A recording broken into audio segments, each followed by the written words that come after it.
E da onde que surgiu a Veneto Studio? Porque até então você tá fazendo polimento, desvelando carro de amigo, beleza? De boa. Trabalhando com TI, a tua mulher falando de você ir pra casa, não ir pro curso, tá bom. E da onde que você falou, ah, não, vou largar isso aqui tudo e vou montar um estúdio? Foi assim? Foi nessa... Foi mais ou menos isso. Eu tive um apoio muito importante de uma pessoa lá na Porto Seguro para poder fazer essa transição.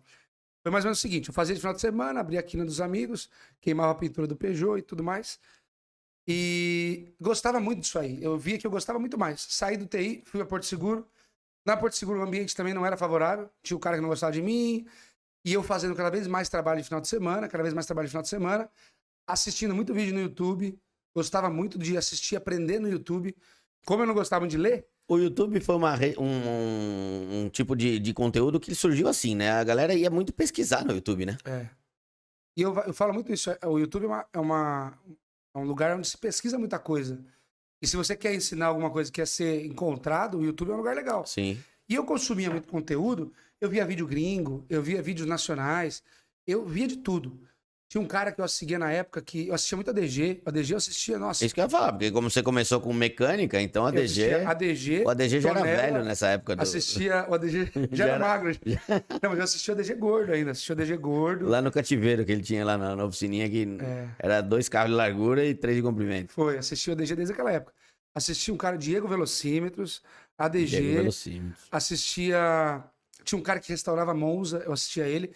Esse cara que restaurava Monza, ele pintava sozinho no quintal, depois ele ia fazer polimento. E ele trazia muito produto de fora, então eu ia vendo o produto Claybar. Claybar eu vi naquele canal ali. Sim. Depois esse cara nem existe mais, acho. E aí, em 2016, eu fiz o meu primeiro vídeo. Antes mesmo de... Eu fazia só de final de semana. E eu fiz um clipe ali no YouTube. Eu gravei, o meu irmão editou, e era só um clipezinho. Lavando o carro, polindo o carro, vitrificando e tal. Porque eu assistia muito conteúdo no YouTube, eu queria pôr o meu ali também. Tá. Eu queria contribuir ali onde era uma fonte de conhecimento para mim. Então eu queria contribuir, colocar a minha contribuição, mostrar o meu trabalho, criar ali a minha autoridade no assunto e tudo mais. 2016 foi o primeiro vídeo. Continuei ali, trabalhando na Porto Seguro, fazendo de final de semana, até que em 2017... Como começou o canal? Esse primeiro vídeo, qual era o nome do canal? O nome era Lotus Universo Automotivo. Porque o nome da minha empresa era Lotus Estética Automotiva.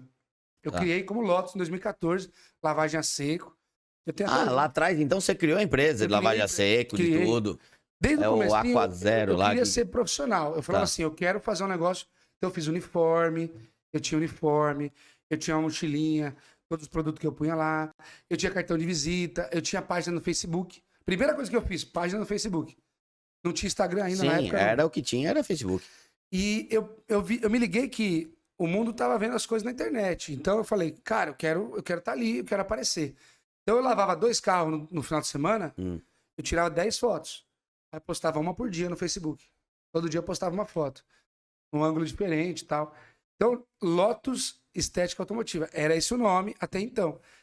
Aí trabalhando na Porto, fazendo muito serviço no final de semana, eu tive alguém lá que me deu um empurrão que eu precisava para montar o meu negócio. E foi o meu chefe, que quando nasceu o Felipe, meu segundo filho, em janeiro de 2017, ele me demitiu, lá da Porto Seguro, da Renova. Tomei uma Ele entrou com o pé, eu entrei com a bunda, e foi a melhor coisa que aconteceu. Foi motivacional, Queria mandar um obrigado motivacional. pra ele, eu acho que eu nunca agradeci ele. Meu amigo Eduardo, obrigado por aquela demissão, foi importante demais pra mim. Eu queria, mas eu não tava com coragem, assim, Sim. porque minha mulher é grávida. Tinha uma estabilidade, né? Você tava seguro ali, né? Era uma empresa legal, a Porto Seguro é uma empresa bacana. Porto Seguro, você tava seguro ali. Eu tava seguro, eu tava num Porto Seguro. E o salário não era tão bom, eu ganhava lá uns R$2.000 por mês. Mas o nosso custo de vida também era... nós somos pessoas simples e tal. Minha esposa trabalhava, tinha um salário parecido, eu tinha o meu saláriozinho ali, fazia os bicos de final de semana, dava para levantar uma graninha. Para nascer uma criança, eu não vou pedir as contas. Não tive essa coragem. Sim. Aí em janeiro nasceu o Felipe, em fevereiro eu fui demitido. Quando eu fui demitido, eu falei, não, vou procurar outro emprego. Agora é a hora de eu montar meu negócio. A Porto Seguro me pagou ali aviso prévio indenizado, FGTS e tal.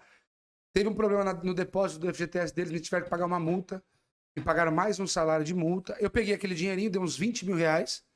Aí o Michel Temer, presidente na época, liberou o FGTS das contas inativas. Lembra? Quem tinha um dinheirinho lá, lembra. Quem é empreendedor não sabe nem o que é isso. Aí ele liberou o FGTS das contas inativas. E eu tinha pedido a conta no TI para ir para Porto. Então eu tinha um dinheirinho lá. Veio também. Dinheiro, falei, eu não vou pedir emprego, eu vou montar o meu negócio. Ele já era um negócio que na minha cabeça já existia, já era. Eu conseguia imaginar exatamente Como é hoje. Naquela época, eu via exatamente o que ele é hoje. E eu falei, vou montar meu negócio. Tinha um amigo que trabalhava comigo na época, do Senai também. Sempre que eu tinha um trampo mais difícil, eu chamava ele, pra ele me ajudar a queimar as quinas, abrir as pinturas. Qualquer coisa, se deu errado foi ele, se deu certo fui eu. E aí ele também assim. ficou desempregado na mesma época. E aí a decisão mais óbvia de todas era, vamos montar um negócio juntos. E aí nós alugamos um espaço no Tatuapé, com 40 metros quadrados. Cabia quantos carros? 2. Quando eu aluguei, eu achei que cabia 4. Só que o lugar não tinha rampa, não entrava carro. Era uma lojinha de roupa que Tinha um degrau. a guia alta e tinha um degrau. Então Então não entrava nenhum carro. não entrava nenhum carro. Mas Aí cabia. eu olhei assim, medi, sabe? Medi, pô, Cabia lá dentro. quantos palmos tem aqui e ali. Falei, dá pra trabalhar em 4 carros aqui dentro. Vamos alugar. Eu só podia quebrar a calçada depois que eu alugasse, né? Aí eu aluguei.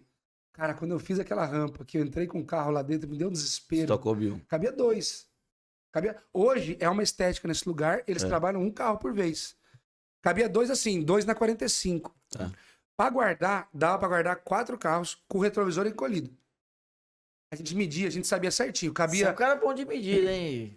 Benito? Lá cabia o seguinte: eram 4 carros. De comprimento, era um Azira e um Astra. Certinho. Então, a gente via na tabela na especificação do carro. Quanto mede o Azira e o Astra junto. Aí a gente media os carros na tabela. Como é que é? Especificação. Ficha técnica. Ficha Na técnica. Na ficha técnica. Eu via na ficha técnica, somava o Astra com o Azira. E aí, se desse, era o que cabia. Ele não contava por metro, contava por carro. Por carro.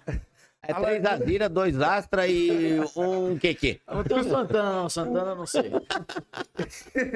E o Smart Fortune de lado. Assim. Então a gente media, cabia 4 carros guardados, mas trabalhando 2. 3 Celta. Se fosse Celta, cabia 3. 2 Celta. Celta era 3. 3 Celta e uma Burgman. É. E aí era esse espaço que a gente trabalhava. Cara, eu abri lá em maio, eu fui demitido em fevereiro. Em fevereiro eu fiz um curso no Sebrae, fiz um outro curso no Sebrae, logo na sequência. Empreendedorismo. Administração de Sebrae. empresa. Empreendedorismo e tal. Fiz um Depende Canvas, de- Empretec. Pesos e medidas, né? Fiz 2 cursos no Sebrae. Comecei a procurar um espaço. Achamos aquele aluguel. Quase que eu perdi lá para uma lavanderia. Mas o pessoal ficou doente da lavanderia lá. E aí o imóvel ficou para mim. Não tenho culpa, mas deu tudo certo. Casou de ser assim. Os anjos disseram amém. E aí, em abril, a gente alugou. Reformamos lá, mais ou menos. Pintamos parede. Tapamos buraco no teto. Fizemos a elétrica. Fizemos a rampa na calçada. Pintamos bonitinho. Em maio, eu inaugurei. Maio 17. Quando você montou esse primeiro estúdio, que era o Lotus Estética automotiva. Estética Automotiva, já tinha aquela preocupação que nem de hoje em dia, de você montar um centro de detalhamento, de ser toda aquela iluminação, pomposo, tal. ar-condicionado, Nada a bababá? ver. Não? Não, eu fiz assim, tanto que a iluminação que eu tinha era só aquelas luzes tubulares, As Legal. HO? só isso, não tinha nada mais específico. Não era preto o teto, não tinha aquele piso, sabe aquele piso de plástico? Sim, que Não tinha nada disso. Não existia ainda um movimento grande de detalhamento automotivo. Então não tinha muita referência. Eu queria montar uma estética automotiva, eu imaginei o que seria prático para a gente trabalhar, o espaço que precisava, o serviço que ia ser feito, a gente já entendia um pouquinho, polimento, vitrificação, cera e tal, e era isso. Eu não tinha muito esse... Hoje você passa na frente de um estúdio, você já sabe o que é, porque criou-se um formato. tem uma iluminação. comunicação que é distinta, né? Não tinha nada disso. Mas só de ser bonitinho, limpinho, bem iluminado, já chamava atenção. Então a gente chamou bastante atenção na região ali. O pessoal, nossa, o que é isso? Não conhecia. Passava na frente, o carro tava todo cheio de fita lá dentro. Parava, perguntava o que era. O que tá fazendo? Por que você está fazendo esse carro? É porque todas essas fitas aí. A gente ia explicando, ia fazendo. Então, foi bem legal. Por ser um espaço pequeno, era fácil manter ele lotado. Um carro lá dentro estava lotado. Então a gente estava sempre lotado. Quando não tinha cliente, a gente pegava um carro na rua, ia lá dentro e estava lotado. Sim. E você continuou gerando conteúdo pro YouTube? Então, até então eu tinha um vídeo Ah. no YouTube. Porque eu ia na casa das pessoas fazer, ou eu fazia na garagem do meu sogro, eram lugares feios. Mas você fazia o trampo ou só polia? Na época eu não fazia vitrificação ainda, eu arriscava alguma coisa, mas eu queria muito fazer vídeo, Só que eu ia fazer o polimento na casa da pessoa, ou eu ia na casa da pessoa, ou eu fazia na garagem do meu sogro, no final de semana. E não eram lugares muito bonitos. Então eu não fazia vídeo, até porque tá na casa da pessoa e tudo mais. Mas quando eu aluguei o espaço, primeira coisa que eu pensei, falei, agora eu quero fazer mais vídeo pro YouTube. Então a gente criou um clipe, teve um carro que a gente pegou para fazer. Antes de inaugurar, a gente fez um carro todinho lá, gravamos tudo para ficar passando esse clipe na inauguração, que a gente chamou os amigos e tudo mais. E foi o segundo vídeo do canal. Então foi um clipe que eu gravei nesse Era primeiro tipo espaço. um institucional. É, Era um isso aí. vídeo institucional para Isso. divulgar. E eu falei, não, agora eu quero continuar fazendo vídeo pro YouTube. E eu continuei fazendo. Eu comecei a fazer alguns. Eram sempre um clipezinho e ninguém via. Aquele primeiro que eu fiz, em 2016, teve bastante acesso. Foi o primeiro vídeo do canal e tinha lá 1.000, 2.000, 3.000, 4.000 visualizações. Eu achava aquilo lá muito Enorme. gigante. Não Não, e tinha na nada. época era grande. Na época era grande. Quando eu fiz os outros, tinha 30, 40, 50. Aí eu fazia clipezinho lavando o carro, pincelzinho, sabe? Luvinha preta e tal. Ninguém via. Pô, fiz umas meia dúzia assim, ninguém viu. Aí um amigo meu falou, cara, você precisava mudar o formato. Porque o pessoal no YouTube, eles querem ver a pessoa falando com a câmera. Não quer ver só o carro. Só ver, né? A pessoa quer conversar com alguém. Quer ter ouvir. um Olho no olho. É, Olho no olho. exatamente. É. Aí eu falei, então, vou fazer então. Aí esse meu amigo, o Anderson, é meu amigo até hoje, eu faço o carro dele até hoje. Ele, ó, faz aí um do meu carro. O carro dele tava lá. Aí eu falei, puta, mas o seu carro tá quase pronto, não sei o que eu vou mostrar. Ah, faz aí, limpando o banco de couro. Como é que limpa o banco de couro? Aí eu fiz um vídeo, como limpar o banco de couro. E aí esse vídeo teve muito mais visualização que aqueles outros estavam tendo. Era eu falando com a câmera, tá lá até hoje esse vídeo. Eu ensinando a limpar o banco de couro, todo tímido, todo travado ali, uma edição horrorosa, do tipo assim, vai. E ficou vai. E os cortes horríveis e tal. Editei no celular. Muito tempo eu editei no celular. Até pouco tempo atrás, eu editava tudo no celular. E esse vídeo que eu soltei, putz, foi muito melhor que os outros. Falei, caramba, então esse é o formato. O formato é falar com a câmera. Aí o meu sócio gravava, eu falava. Para ele participar também, eu sugeria sempre que cada vez um Gravava um gravasse e vídeo. o outro falasse. Aí ele não gostava muito. Aí ele não curtia muito a ideia, ele não tinha muita afinidade ali. Ele falou assim, ó, ou a gente faz vídeo ou a gente trabalha. Eu falei, putz, eu gostava dos vídeos. Eu sempre fui um cara na escola eu era o cara que apresentava o trabalho. Você é Cara do comunicativo. merchan, Você é cara do comunicativo. O cliente vinha lá, eu atendia, eu respondia WhatsApp, eu fazia lá as fotos e vídeos do Instagram. Então eu tinha essa Facilidade. essa facilidade. Ele já não curtia muito a ideia. Aí foi passando tempo, a gente foi tendo algumas desavenças ali, eu e ele. E sociedade de dois já é mais difícil do que, por exemplo, se tiver três, né? Se tem três, você tem um. Apaciguador. Dá pra ter, não, dá pra fazer uma votação. Quem é a maioria? Dois nunca vai ter. Dois vai estar sempre empatado, né? Eu falo que a sociedade é difícil, porque o casamento tem amor, já é difícil. Imagina a sociedade que não tem amor. É um casamento sem amor. Pesado. Que é a parte boa do casamento. Aí, o rapaz, eu e ele, a gente não era muito amigo, assim, amigo íntimo, sabe? De frequentar a casa um do outro, éramos Amigo de trabalho. profissionais. E ele é um ótimo profissional, até hoje ele trabalha com isso também. E muito melhor do que eu na época. Putz, ele sempre se destacou ali no polimento e tudo mais. Ele é um ótimo profissional. A gente não tinha muita amizade, muitos laços. Então, quando tinha alguma desavença, ficava uma semana. Aquele não olhava clima pra cara do outro pesado. direito, clima pesado. Na época, a gente tinha um funcionário, que é o Ronaldo, que trabalha comigo até hoje. Eu sei que uma das últimas discussões era o seguinte: ele falou, cara, a gente tá ganhando muito pouco. Precisamos demitir o Ronaldo. Eu falei, pô, mas aí a gente vai ganhar menos ainda, porque hoje nós temos 3 para trabalhar. Se tiver 2, Vai produzir menos. vai produzir menos. Eu falei assim, eu acho que a solução é a gente vender mais e não gastar menos.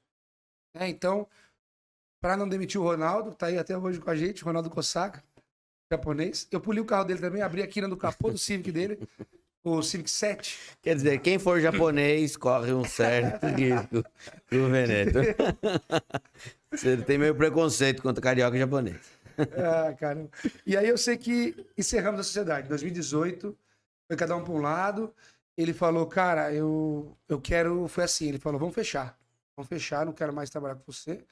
Cada um pega as suas ferramentas, porque quando a gente montou, pegou um pouquinho de cada. cada um pega as suas ferramentas e vambora. Vamos fechar. Falei, putz, acho que não é esse o melhor cenário. Eu criei o nome Lotus. Até então, eu que unimos força, mas o nome, o modelo de negócio fui eu que desenvolvi. E eu falei, não quero fechar. Mas eu não sabia o que fazer.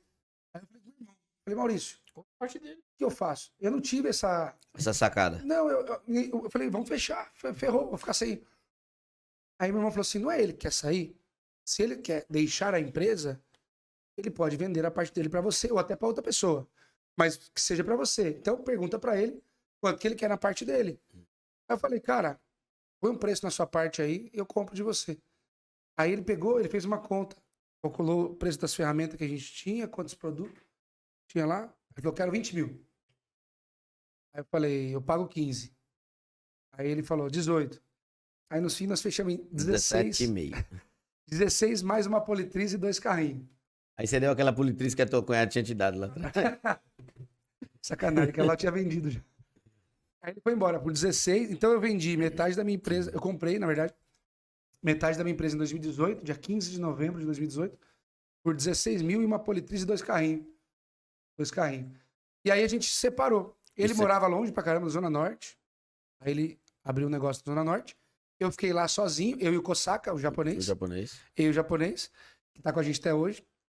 Já tem até uma plaquinha já de patrimônio japonês. É da casa. É da casa. E ali, cara, só melhorou. Eu achei que ia ser muito mais difícil. De fato, o desafio aumentou. Sim. Porque eu não tinha com quem compartilhar o problema A ali. responsabilidade ali era toda sua. Era toda minha. Mas aí eu comecei a fazer coisas que eu queria. Então eu comecei a fazer mais vídeo, que eu gostava. Os vídeos estavam uma bosta. Não estavam indo bem também, mas eu fazia mais.